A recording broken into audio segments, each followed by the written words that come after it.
Bismillahirrahmanirrahim. Assalamualaikum warahmatullahi taala wabarakatuh. Salam sejahtera, selamat pagi semua pentadbir, guru-guru dan murid-murid yang saya sayangi sekalian. Salam sejahtera dan selamat pagi. Pertama sekali saya ingin mengalu-alukan kehadiran semua murid tingkatan peralihan hingga tingkatan 4 pada hari ini yang bersejarah ini, di mana abang-abang kamu dari tingkatan 5 telah pun mula bersekolah pada 24 Jun yang lalu. Terima kasih dan tahniah kerana dapat hadir ke sekolah pada hari ini setelah hampir 4 bulan tidak bersekolah dan duduk di rumah mengikut pembelajaran secara maya yang sangat mencabar dan sukar. Tahniah juga kepada murid-murid yang mengikuti pembelajaran secara online di rumah sepanjang PKP yang lalu. Murid-murid sekalian, tahun 2020 adalah merupakan tahun yang amat mencabar dan sangat luar biasa. Satu tahun yang sangat unik yang belum pernah kita lalui selama ini dan pasti menjadi satu sejarah bukan sahaja di negara kita, malah di seluruh dunia. Walaupun kini sudah memasuki fasa pemulihan dan dalam menangani wabak COVID-19 ini, namun ia bukan bermakna pengakhiran kepada penularan wabak ini. Oleh yang demikian, kita akan terus membendung dan mengawal jangkitan COVID-19 ini. Oleh itu, sama-samalah kita mengawal jangkitan COVID-19 dan menghentikan rantaian dan komuniti dengan mengamalkan normal-normal baharu dan mengelakkan 3S. Pertama, penjarakan sosial perlu diamalkan sentiasa, iaitu menjaga penjarakan antara satu dengan yang lain sejauh 1 meter dengan orang lain. Kita juga perlu mengamalkan 3S di mana jua kita berada, iaitu S yang pertama, elakkan diri kita berada di kawasan yang sesak atau ramai orang. S yang kedua ialah sempit. Elakkan diri kita berada dalam kawasan yang tertutup. Dan S yang ketiga ialah bersembang atau bercakap dengan orang lain dengan jarak yang dekat. Oleh itu, elakkanlah diri kita bercakap pada jarak yang dekat, iaitu sekurang-kurangnya 1 meter antara satu dengan yang lain.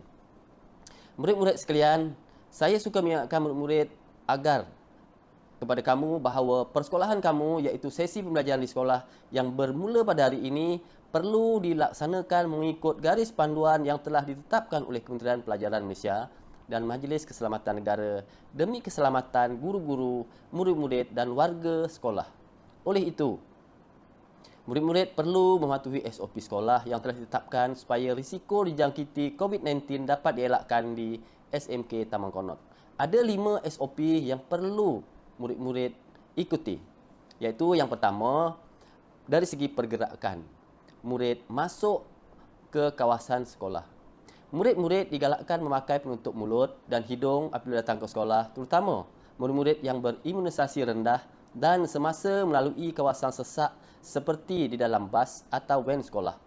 Guru bertugas akan mengambil rekod suhu badan murid dan sekiranya suhu badan melebihi 37.5 darjah Celsius, murid-murid tidak dibenarkan masuk ke kelas dan akan ditempatkan di bilik kuarantin sementara menunggu ibu bapa atau penjaga datang untuk membawa anda membuat pemeriksaan doktor dan balik ke rumah. Murid-murid perlu mencuci tangan dengan hand sanitizer di pintu masuk sekolah. Murid-murid yang sihat akan terus bergerak mengikut tanda arah yang telah ditetapkan dan pergerakan hanyalah satu hala sahaja. Murid-murid mesti mematuhi arahan yang terdapat pada papan tanda yang telah disediakan. Murid-murid juga wajib mematuhi penjarakan sosial, iaitu jarak anda dengan orang lain mestilah sekurang-kurangnya 1 meter. Apabila sampai ke kelas, murid-murid perlu duduk di tempat yang ditetapkan dan tidak boleh menukar tempat duduk dengan rakan anda. Di dalam kelas juga, murid-murid perlu mematuhi penjarakan sosial 1 meter tersebut. Kalau mahu bersembang sekalipun, anda perlu mematuhi jarak 1 meter dan tidak boleh dekat dengan rakan-rakan yang lain. Murid juga tidak dibenarkan merentas blok kecuali ke makmal sains, bilik khas sahaja ataupun ke tandas. Ya, contohnya, jika kamu berada di blok A, kamu tidak boleh ke blok B, C ataupun D. Anda juga tidak dibenarkan untuk berjumpa rakan-rakan anda di kelas yang lain. apa yang perlu anda buat ialah anda perlu kekal berada di dalam kelas masing-masing yang telah ditetapkan sentiasa, setiap masa. Yang kedua ialah SOP di kantin. Murid-murid tidak dibenarkan pergi ke kantin walaupun waktu rehat. Okay. Murid-murid hanya makan pada waktu rehat di dalam kelas masing-masing sahaja. Buat pesanan awal, hanya seorang wakil kelas sahaja yang menghantar borang pesanan ke kantin dan mengambil makanan pada waktu rehat yang telah ditetapkan. Murid hanya perlu menyediakan wang semasa membuat pesanan melalui guru tingkatan ataupun guru kelas waktu pertama. Murid-murid digalakkan membawa sudu dan garpu atau makanan yang dimasak oleh ibu atau keluarga dari rumah. Murid-murid tidak dibenarkan membeli makanan di luar sekolah. Jaga kebersihan kelas masing-masing, buang sampah ke dalam tong sampah kelas yang telah disediakan. SOP yang ketiga ialah SOP semasa ke bilik khas atau makmal. Murid-murid yang perlu masuk ke makmal atau bilik khas perlu mencuci tangan dengan hand sanitizer sebelum masuk ke makmal atau bilik khas tersebut.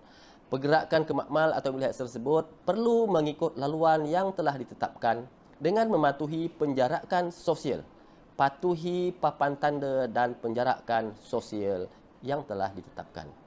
SOP yang keempat ialah penggunaan tandas. Murid yang mahu ke tandas perlu mengikut laluan yang ditetapkan dan memakai pas keluar mengikut warna blok yang telah ditetapkan pada satu-satu masa. Maksimum penggunaan tandas mengikut blok hanya boleh digunakan oleh 5 orang murid sahaja kecuali blok D, iaitu hanya 3 orang sahaja dibenarkan masuk dalam satu masa. Patuhi arahan papan tanda yang ada di tandas tersebut. Murid-murid sekalian, untuk fasa 1 persoalan ini, semua aktiviti co-curriculum masih tidak dibenarkan termasuk aktiviti pendidikan jasmani di luar bilik darjah. Marilah sama-sama kita menjaga diri sendiri, keluarga, saudara mara, perpaduan bangsa, agama, negara kita. Ikutilah SOP yang ditetapkan oleh pihak berkuasa. Jangan ingkar arahan, jangan ambil mudah kerana musuh masih ada. Kita masih berjuang memerangi bersama. Setiap kejadian pasti ada hikmahnya. Semoga kita sentiasa dilindungi dan dirahmati Allah Subhanahu Wa Taala. Sebelum saya mengakhiri ucapan saya, ingin saya menasihatkan murid-murid belajarlah bersungguh-sungguh untuk kecemerlangan masa hadapan. Mulai dengan kehidupan normal baru pada hari ini dan selesai sesi persekolahan, terus balik ke rumah masing-masing, sentiasa patuhi penjarakan sosial di mana jua anda berada. Kekal di kelas masing-masing, kurangkan pergerakan, kita jaga kita. Sekian, terima kasih.